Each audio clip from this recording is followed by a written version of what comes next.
mais putain, ils sont combien? Regarde. Il arrive vite, il arrive super vite. Mais regarde.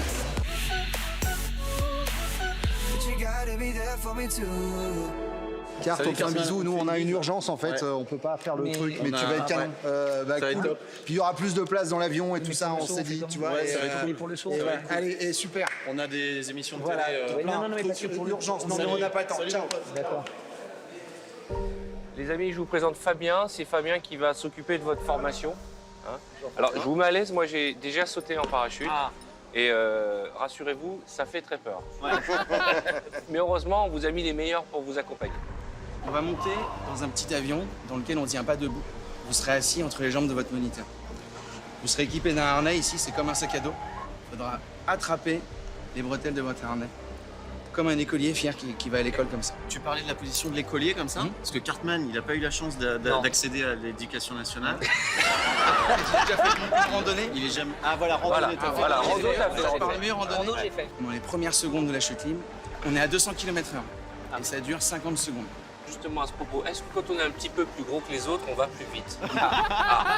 Bruno, tu seras gentil d'attendre tes camarades. Les gars, tais-toi. Tais-toi. Tout est dans l'aérodynamisme. C'est un rapport poids-surface. Voilà, Tiens. poids-surface. Donc là, tu vas le répéter, tu as les mains là, tu auras le bassin un peu en avant et ta tête collée contre l'épaule de ton moniteur. Vas-y, appuie sur mon épaule. Souris. Et là, au bout de quelques secondes de chute, donc, le moniteur vous tape les mains, vous tape les épaules comme ça. Et là, il faut lâcher lentement le harnais. Il ne faut pas résister. C'est l'air qui va pousser vos bras T'es vers en train de l'arrière. tomber amoureux Vraiment de être sa lâché. mère, hein. OK? J'étais bien.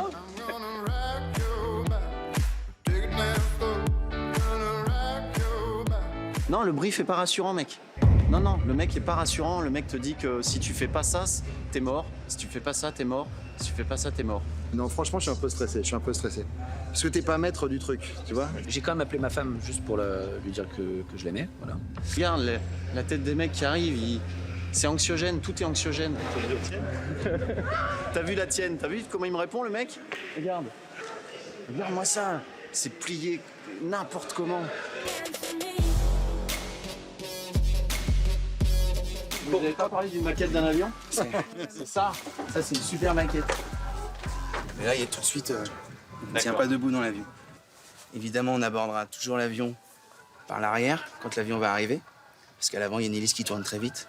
Après, il faut tout nettoyer, c'est un peu embêtant. D'accord. Pas de vanne, tu sais, ça se suffit à soi-même. L'exercice,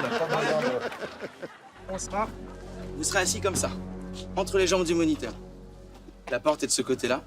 Et donc, on a l'habitude, on vous pousse tranquille. Même toi, Bruno, on y arrivera, tu vois. Arrivez proche de la porte.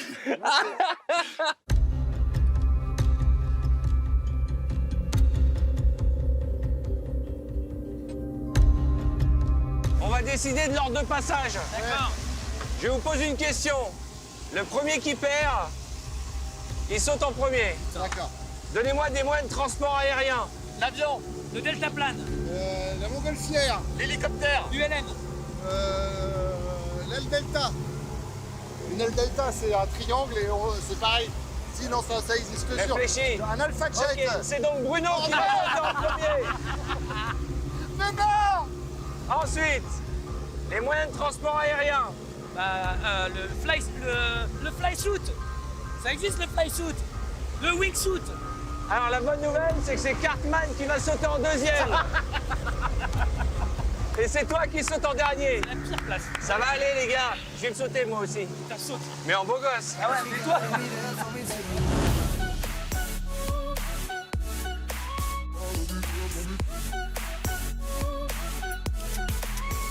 Bon là forcément on commence à flipper, même si on fait des gestes, ouais c'est cool, etc. Il y a une certaine tension et on voit derrière moi le moniteur qui m'explique en fait ce qu'on doit faire pour que le saut soit réussi et notamment coller ma tête sur son épaule. Regardez bien la tête de Bruno, regardez bien. Hein. Ouais, la tête de Bruno, regarde la tête de Bruno. Pour ça qu'au moment de sauter, je fais vraiment tout ce que me dit le monsieur parce que ça fait bizarre. Et là les amis, à ce moment-là, on se rend pas compte en fait. C'est-à-dire qu'en l'espace d'une seconde, on prend 1000 km/h. Donc les 5 premières secondes, honnêtement, c'est la panique et après là voilà, là on commence à kiffer et là c'est extraordinaire, c'est magique, c'est une sensation incroyable, on a l'impression de voler en fait et c'est un plaisir de fou quoi.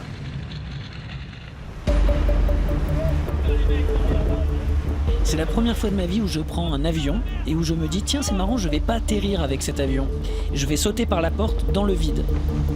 Je me souviens, je n'osais même pas regarder le sol.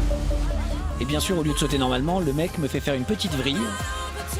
Dans ma tête, j'étais super stylé, j'avais l'impression vraiment de voler, quoi. Quand je vois ces images, la peur se lit sur mon visage. On sent que je suis pas rassuré du tout, et pourtant, mais quel plaisir et quelle folie de faire ça.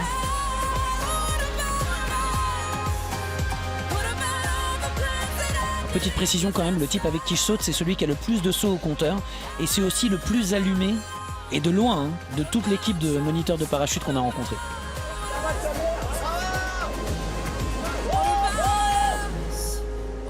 Voilà, alors là on procède à ce qu'on appelle en parachutisme la marche du cul, hein, pour arriver au bord de l'avion.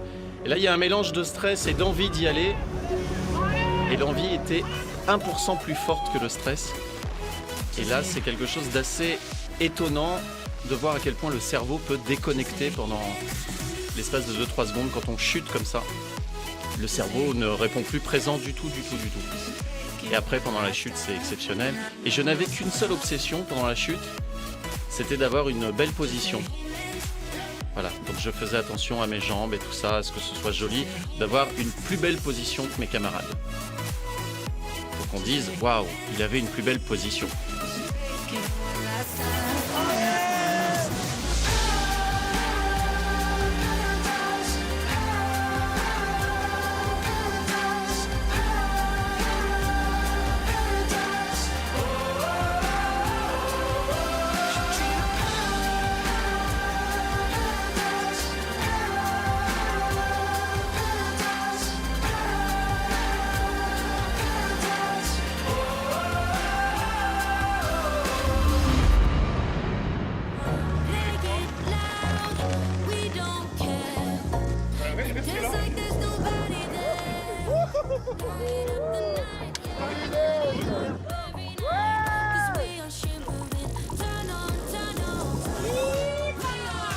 C'est un truc de fou ce qu'on a vécu là. On s'étape. On a perdu un autre sabre. Il est où? Je sais pas, il est tellement léger que le gars est à Concarneau.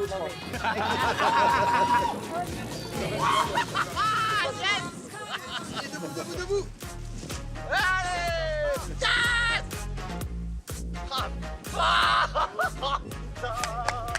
Ah mon pote. Ah c'est bon putain. Je crois qu'il n'y a pas de mot qui décrit dans la langue française ce que tu vis en fait. C'est impossible de décrire ça. C'est impossible. C'est impossible. Quel truc de fou furieux quoi. Non mais là, le coup qu'il m'a fait, je sens qu'il y a une embrouille en plus. Lui il part, il est assis normal, et nous on part, on est que sur une fesse. Ah, je vais faire une vrille dès le démarrage. Non mais merci. Tu sais quoi, je vais même te faire un truc que je fais pas d'habitude, je vais te faire un... Putain, mais quel kiff. Ça passe super vite, le moment où tu t'es en chute libre. Moi aussi, j'ai serré les mains d'un gars, un moment qui est venu me voir, qui me faisait signe avec ses mains sur la main. Moi j'ai signé des autographes. Ouais, il y a un mec qui est venu me dire ouais c'est toi Cartman, je dis ouais. Puis on peut faire un selfie. J'ai fait un selfie avec le mec, je suis comme C'est ouf. Hey, je l'ai fait. Alors les gars, comment c'était? Oh là De là. dingue. Putain, on avait promis des sensations fortes. Hein. Magnifique. Voilà, regardez comme c'est beau, des hommes qui sont là, c'est exact. En tout cas, merci les gars, merci. Bravo les gars.